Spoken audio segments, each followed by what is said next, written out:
भाई बहुत भोग लिया है, बहुत जन्म भोग लिए हैं। एक बार मेरी प्रार्थना मान लो तो आज तक तुम्हें जो शांति और विश्राम नहीं मिला वो मिल जाएगा। खूब भोग भोग लिए, तुम्हें याद नहीं है। जैसे कई बार हमने स्मृति दिलाई कि 9 महीने मां के गर्भ में इसी जन्म में रहे, कुछ याद है? 1% भी याद है तुम्हें? ज्यादा समय नहीं हुआ। कोई 50 वर्ष, कोई 40 वर्ष, कोई 30 वर्ष, 25 वर्ष, ऐसे सब बैठे हो। आप विचार करके देखो कि ज्यादा लंबा समय नहीं गया, इसी जन्म की बात है। कि आपको याद है कि मां के गर्भ में तुमने क्या दुख भोगा? 100 में 1% याद है? नहीं याद है। फिर पीछे जन्म की क्या जानोगे?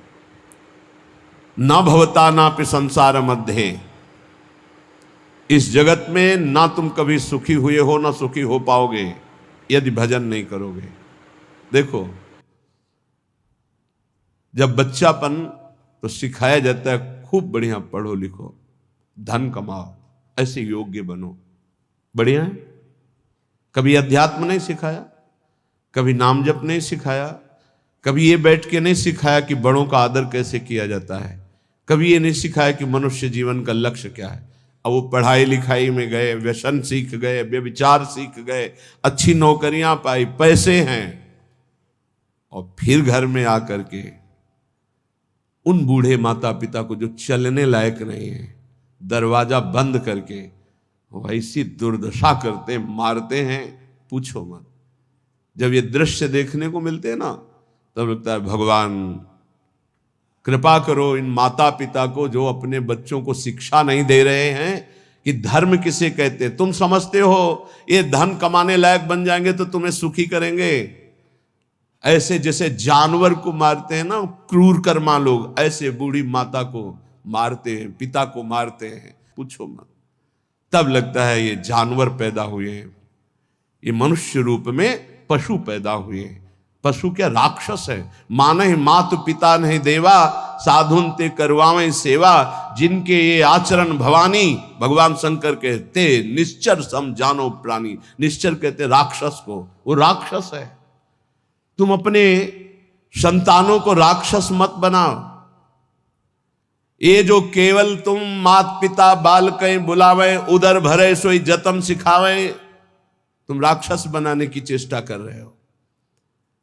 बहुत सज्जन बेटा एक आया था अभी 2-4 दिन के अंतर्गत एकांतिक में, उसने कहा मेरी मां कहती कि तुम्हारा मोबाइल तोड़ देंगे यदि तुमने सत्संग सुना। मेरा बाप कहता है कि तुमको हमारी कसम है यदि वृंदावन गए। यही बच्चे जब सतमार्ग से विमुख हो जाएंगे और शराब पीकर घर आएंगे, तब तुम्हारी पूजा करेंगे, तब तुम्हें अपनी कसम ध्यान आएगी कि अगर ये वृंदावन जाता, साधु समागम करता, तो आज लातों से न मारता। आज ये मेरी दुर्दशा न कर। चीख रहा है, क्या है?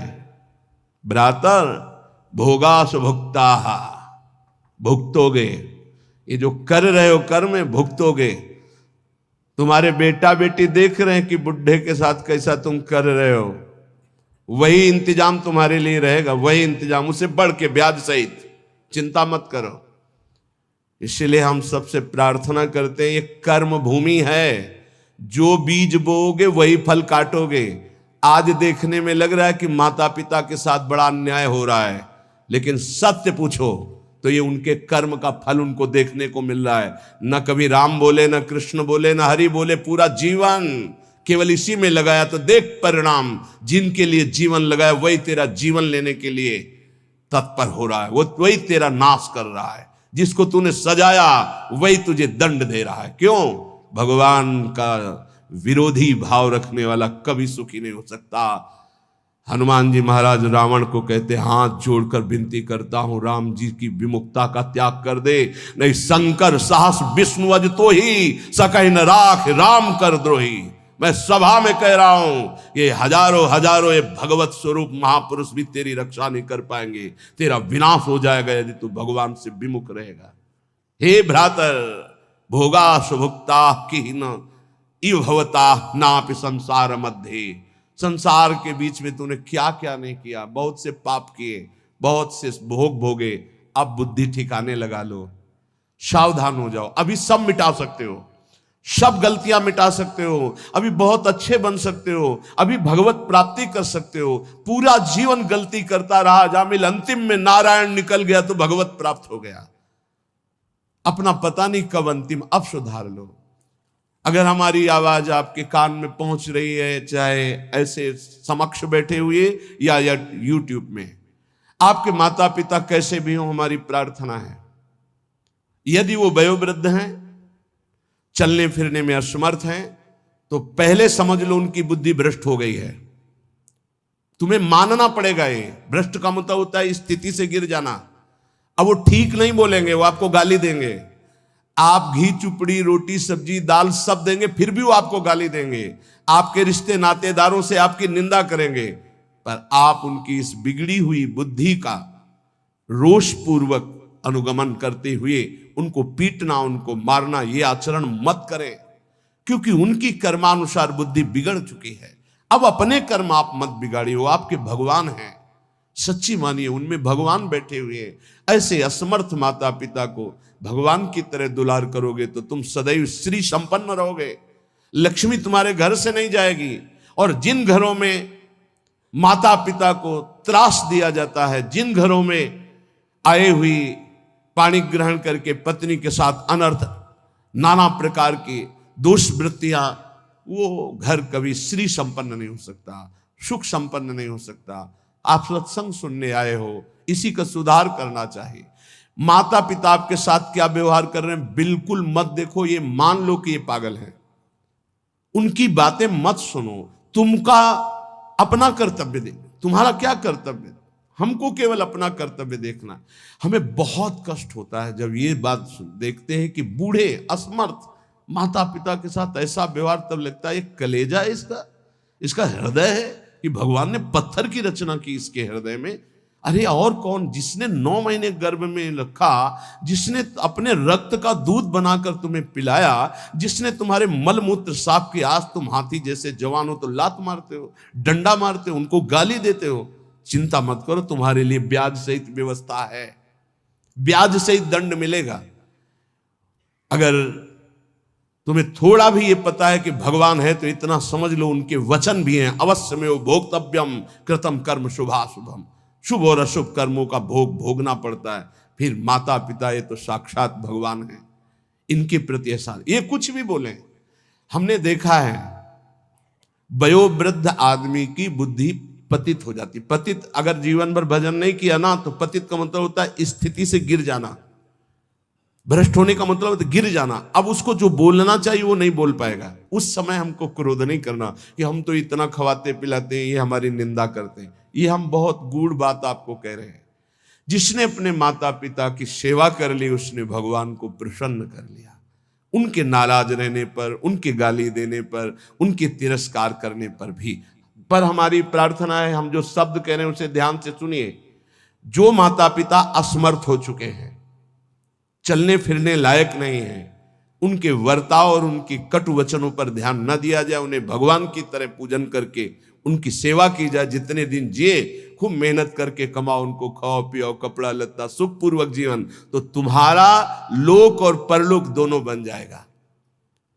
ये शब्द हम शर्त इसलिए रखते हैं कि जो माता पिता अपने कर्तव्य का पालन करना नहीं जानते हैं और अभी चल फिर रहे हैं, मनमानी आचरण करते हैं, गंदे विचारों का पोषण करते हैं, पोषण करने वालों का शोषण करते हैं, ऐसे माता पिता के लिए नहीं कह रहे।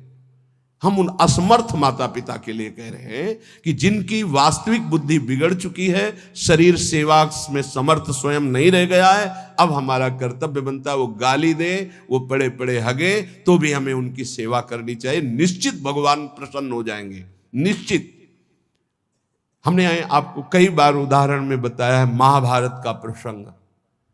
एक महात्मा कश्यप नाम के थे, तो एक वृक्ष के नीचे बैठे ध्यानस्थ थे। जब एक बगुली बीट कर दिया तो ऐसे माथे से गिरा, तो ऐसे देखा और रोष पूर्वक देखा तो भस्म हो गई, आग लग गई और जलकर राख होकर गिर गई। उनको लगा मेरी तपस्या बहुत पावरफुल हो गई। एक घर में गए, भिक्षाम देहि, एक साध्वी, भगवत भावपरायण, पति को भगवान मानने वाली पतिव्रता देवी निकली, प्रणाम किया। ब्राह्मण कुछ क्षण रुकिए, अभी मैं आपको भोग लाई। जेव ही वो घर गई तो दूसरे दरवाजे से उसके पति आ गए। बिल्कुल ध्यान से सुना, अपने पति को साक्षात भगवान मानना, अपने पति की ही आराधना में तन्मय रहना, ये पातिव्रत बड़ा महान धर्म है। इसी से भगवान शंकर, ब्रह्मा और विष्णु को 6-6 महीने के बालक अनसुईया जी ने बना दिया था।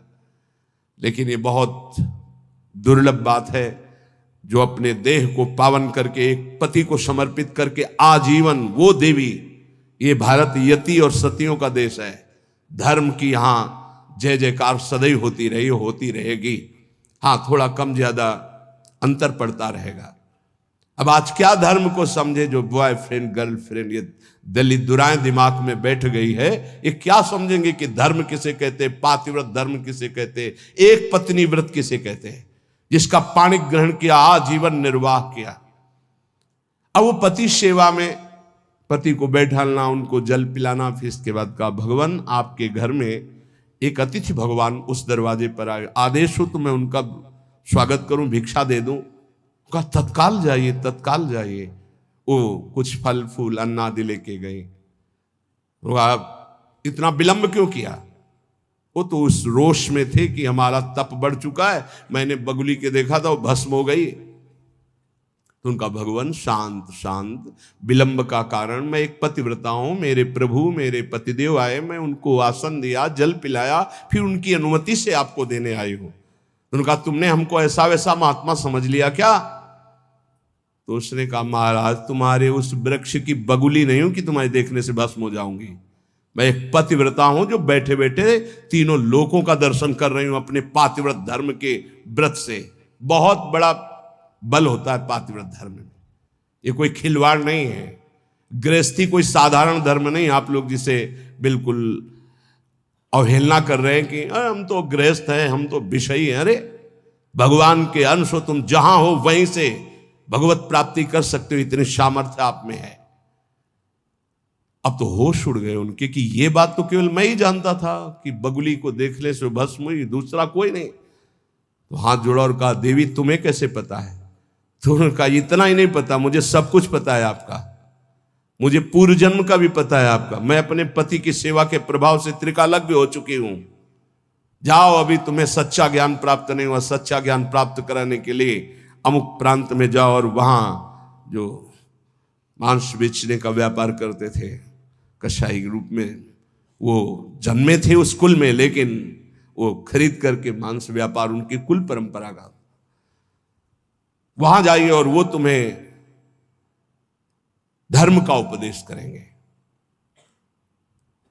विचार किया कि इतने सिद्ध महापुरुष है, अपने पातिव्रत धर्म से मुझे जाना चाहिए। वहां गए तो कितना चाहिए, जो जितना वैसा घृणित ये उपदेश करेगा धर्म का। चलने लगे तो उनका कश्यप जी, बिना परिचय के परिचय, कश्यप जी रुकिए। रुके, आपको अमुक गांव की पतिव्रता पत्नी ने भेजा है ना? हाँ, पहले फोन तो था नहीं कि फोन कर दिया होगा। बोले आप रुकिए, मैं अपना व्यापार रूपी पूजा कर्म कर लूं, फिर आपको मैं उपदेश करता हूं। आश्चर्यचकित हो गए, इतना मलिन कार्य करने वाला और त्रिकालज्ञ है, ये भी बिना परिचय के परिचय जानता है। और वो पत्नी ने क्या कहा ये मुझे कैसे? बाद में जब अपनी सेवा से निवृत्त हुए तो दुकान को अपनी प्रणाम किया, पैर छुआ और वो कर्म भगवान को समर्पित किया कि मुझे जिस कुल में जन्म दिया वो मैं कर्म कर रहा हूं और नाम जब निरंतर चलता। उन्होंने कहा पहले तो मैं पूछना चाहता हूं आप इतना निंदनीय कर्म क्यों करते हैं? तो उनका है मेरी कुल परंपरा से चल रहा है। फिर तुमको इतना पवित्र ज्ञान कैसे हो गया तीनों काल का? बोले मैं निरंतर नाम जप करता हूं, अपने कर्म को भगवान की पूजा समझता हूं। और आओ, और घर ले गए और दिखाया कि श्वेत पलंग पर बूढ़े माता पिता बैठे हुए हैं। जाके साष्टांग दंडवत किया। बोले जो उससे धन मिलता है उससे मैं अपने इन भगवान की सेवा करता हूं। रात दिन माता पिता की सेवा के प्रभाव से, नाम जप के प्रभाव से, अपने व्यापार को भगवान की पूजा समझने के प्रभाव से मुझे तीनों काल का ज्ञान है। तो उन्होंने कहा मेरी तपस्या अपूर्ण क्यों है? कश्यप जी ने उन्होंने कहा इसलिए कि तुम अपने माता पिता की अवहेलना कर चुके हो और वो वृद्ध माता पिता भटक रहे हैं, उनकी सेवा छोड़कर उनकी अनुमति के बिना तुम ये ऐसा, जाओ पहले उनकी आज्ञा का पालन करो।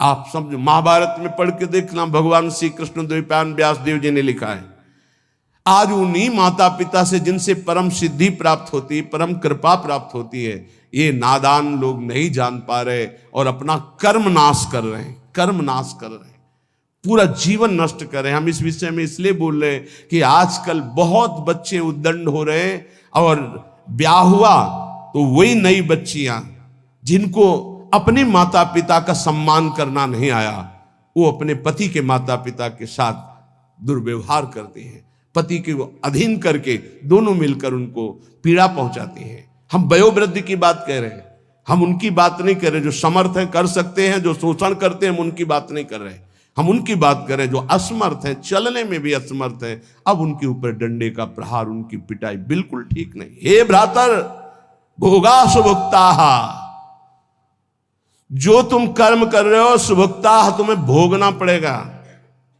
और बहुत भोग चुके हो। जैसे मां के गर्भ में कितना बड़ा दंड भोगा तुम्हें याद भी नहीं है।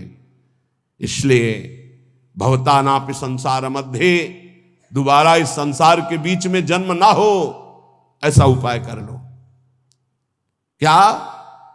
विद्यादान ध्वराद्य ही कति कति जगति ख्याति पूजाद्य लब्धा, इससे तुम्हारा जन्म मरण नहीं रुकेगा।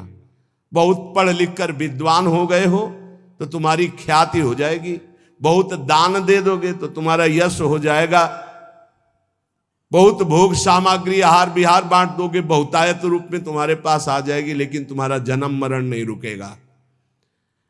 जन्म मरण रुकेगा अद्याहारे पियादृच्छिक उर्गुणवानप्यहो समृतात्मा श्रीमद वृंदावनेस्मिन सतत मट सके सर्वतो मुक्त संगाहा। आहार विहार की चिंता छोड़ दो, योगक्षेमम वहाम्यहम का ठेका भगवान लेते हैं। अपने कर्तव्य का धर्म पूर्वक पालन करो, धन की चिंता मत करो।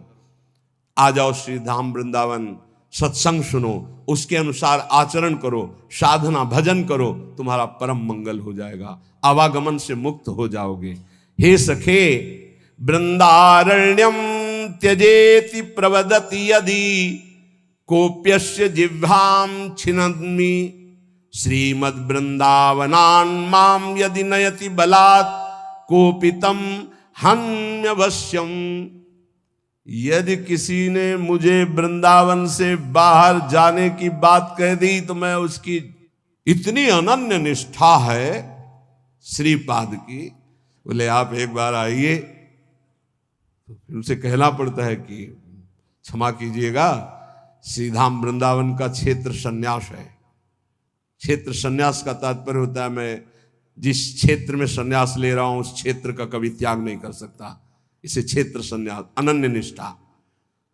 और कह रहे हैं यदि कोई मुझे रिश्ते नाते या किसी संबंध से बलात् वृंदावन से बाहर करने की कोशिश करेगा तो मैं उसको श्रीमद् वृंदावनान् माम यदि नयति बलात् कोपितम हन्यवश्यम। बहुत जोर की बात है, बहुत होश में सुनना। ये दो बातें तो हो गई अनन्य निष्ठा की, अब रहने की बात कर रहे हैं। एक गजब की वृंदावन की निष्ठा है श्रीपाद प्रबोधानंद जी की। जबान काटने का मतलब होता है मैं तुम्हारी बात नहीं मानूंगा। देखो नहीं, जैसे गुरुजन बात कर रहे हो तो आप उन्हें कहते क्यों बार बार हमारी जबान को काट रहा है, जो मैं बोल रहा हूं बात मान। जबान काटने के दो अर्थ होते हैं, एक मूर्खता पूर्वक अर्थ निकाला जाए तो बोले जबान पकड़ के काटना, और एक होता है बात ना मानना। इस सरल शब्दों में संत किसी की जबान नहीं काटते, संत उनकी बात नहीं मानते, यही है जबान काटना। बोले हमारी जबान को बार बार काट रहे हो, हम जो कह रहे हैं उसको नहीं मानना मतलब जबान काटना। उसको सरल शब्दों में समझिए। और मारना का तात्पर्य होता है हम आपको आज से अपना नहीं मानते, जैसे ध्रुवदास जी ने इसे सरल भाषा में कहा, माता मित्र सुतादित्य तज ध्रुव तिनको पास, वृंदावन के वास को जिनके नाई हुलास। वो कोई भी हो, हम अपना संबंध नहीं मानते हैं जो हमें वृंदावन से बाहर कर सके, ऐसे इसका अर्थ लो। अब जो कह रहे हैं वो बहुत गूढ़ विषय है। कामम वेश्याम उपेयाम न खलु परिणया यान्यतो यामि कामम चौर्यम कुर्याम धनार्थम न तो चलति पदहंत वृंदावनान में। कैसे अर्थ पड़े, हिम्मत नहीं पड़े। कामम वेश्याम उपेयाम न खलु परिणया यान्यतो यामि कामम। बहुत ऊंची निष्ठा है, इसलिए समझ पाना बहुत कठिन है।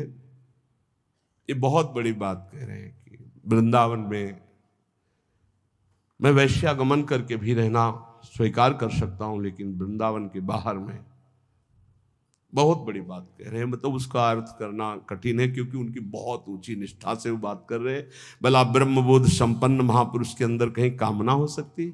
भला ऐसे अंतःकरण वाले महापुरुष जो प्रेम में निष्ठ है, उनके अंदर कहीं कामना हो सकती है? लेकिन निष्ठा की चरम सीमा का स्वरूप है। ये निष्ठा की चरम सीमा समझ पाना बहुत कठिन बात होती है, बहुत कठिन बात होती है। रसिक अनन्यमाल में एक चरित्र आता है कि वो उनके गुरुदेव भगवान हरिवंश महाप्रभु थे। उन्होंने बताया, जैसे हरिराम व्यास जी को श्याम श्यामा पद कमल संग शिरनायो, श्याम श्यामा के चरणों की जो आराधना करने वाले भक्तजन, उनकी आराधना से निश्चित प्रिया प्रीतम की प्राप्ति हो। उन्होंने गृहस्थ में थे, वो अपने घर में साधु सेवा विस्तार करने लगे।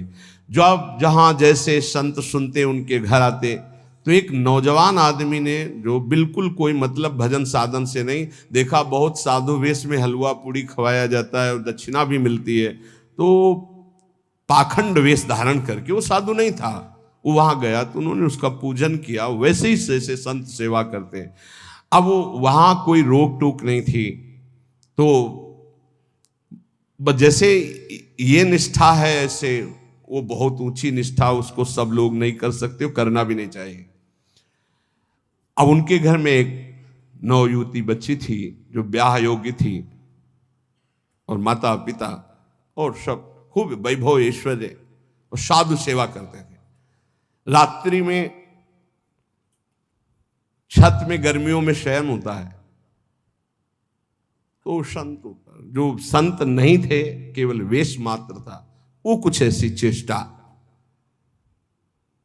बड़ा प्रसंगम सारांश में किया, निष्ठा का स्वरूप। सुबह हुआ,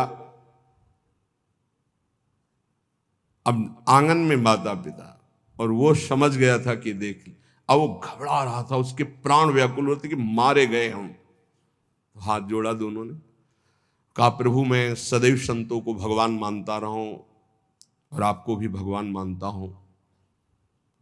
आपने जो भी चेष्टा की, मैं समझता हूं मेरे राधा वल्लभ लाल का ही इशारा था। आप इस बेटी का पानी ग्रहण करें, सारा महल और ये सब ऐश्वर्य आपका, और मुझे आदेश करें, अब मैं अपने गुरु हरिवंश चंद्र जी के पास वृंदावन जाकर, और चल दिए सब छोड़ के। ये ऐसी निष्ठाएं कहीं हजारों में नहीं होती, कोई बिरला।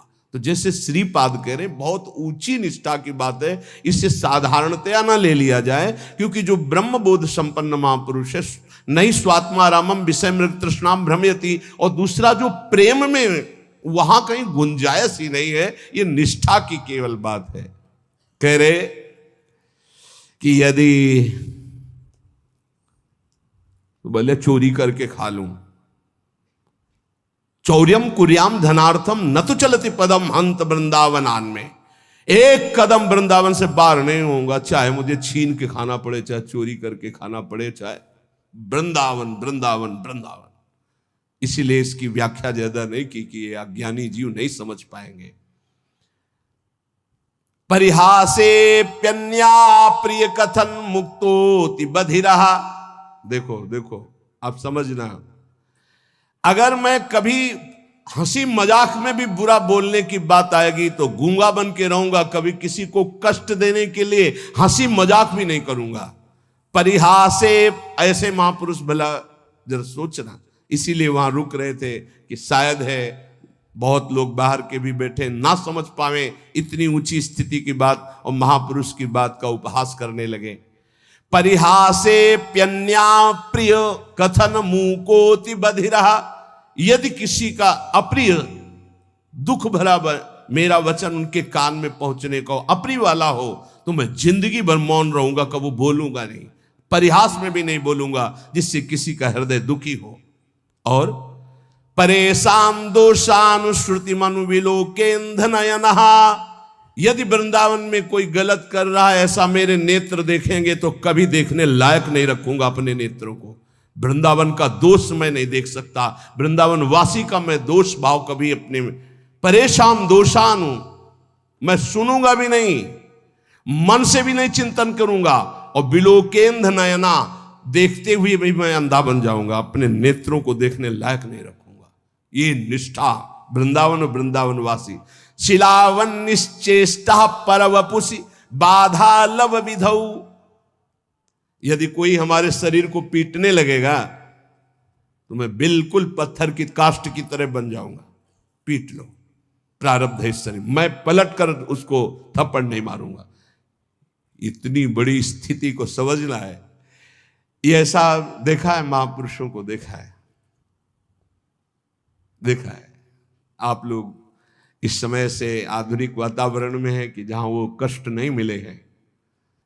नीचापमाने सुधा, नीच पुरुषों द्वारा किया हुआ अपमान अमृत के समान सहा जाता है। ये अवसर होते हैं, ये कृपा होती है। आप कैसे समझोगे इसे कृपा कहते हैं? ये परीक्षा होती भूमिका बदलने के लिए। ऐसे भूमिका बदलती अध्यात्म की, बड़े बड़े महापुरुषों की। चाहे कोई कितना भी मुझे कष्ट दे, पीटे, मैं पत्थर के हृदय रख करके सह जाऊंगा कभी। शिलावन निश्चेष्टा, कोई चेष्टा ही नहीं करूंगा, पत्थर में जैसे डंडा मारो कुछ नहीं बोला ऐसे। पर वपुष बाला लव विधो, लेश मात्र भी पीटने वाले को कष्ट नहीं होने देंगे। यही उमा संत के यही बड़ाई, मंद करत जो करे भलाई। हे प्यारे, ऐसे वृंदावन वास करो, ऐसे वृंदावन वास करो। ऐसी निष्ठा तो आखिरी जन्म है। वृंदावन में सत्संग सुन रहे हो, नाम जप करो, नहीं वृंदावन वास है तो आश्रय ले लो, पर इतने